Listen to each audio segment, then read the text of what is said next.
জলপাইগুড়ির গৌরীহাটের করলা নদীতে সেদিন ছিল বারুণী স্নান। মান্যতা অনুযায়ী করলা নদী উত্তরমুখী এক নদী হওয়ায় এই বিশেষ তিথিতে সেখানে স্নান করলে গঙ্গা স্নানের পূর্ণতা পাওয়া যায়। ধূপকাঠি বাতাসা সহযোগে নদীতে পুজো দিয়ে স্নান করা হয়।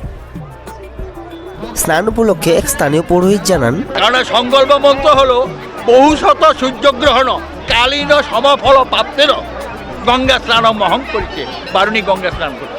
এটা 14 মাস মধুকৃষ্ণা ত্রয়োদশী তিথি। অনেক পুণ্যার্থীরা এই স্নান উপলক্ষে তাদের পিতৃপুরুষদের উদ্দেশ্যে চুলদাড়ি কেটে তর্পণ করে থাকেন।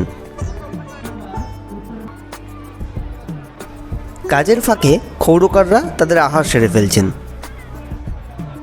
স্নান শেষে পুণ্যার্থীরা সন্ন্যাসীদের চাল টাকা পয়সা দান করে থাকেন।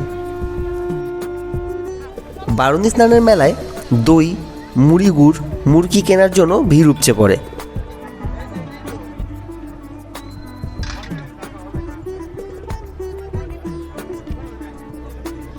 মান্যতা অনুযায়ী পুণ্যার্থীরা স্নান শেষে দই চিড়ে মুরগি খেয়ে থাকেন।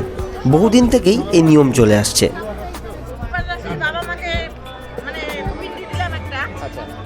ব্যবসাও বেশ রমরমা। এক ব্যবসায়ী জানান, দাম 25 টাকা পাওয়া বেচতেছি, হয়তো খাইয়ে দেয় কেউ 5 টাকা 10 টাকা কম দিল, সেটা আলাদা কথা। হয়তো দেখা গেল 200 টাকা বিল হলো, 5 টাকা 10 টাকা কম দিল, এটা মাইনে নিতে হয় আমাদের।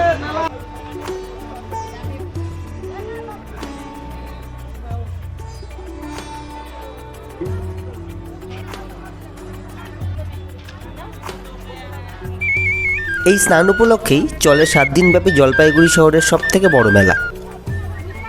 গৌরীহাটে অবস্থিত হওয়ায় একে গৌরীহাটের মেলাও বলা হয়।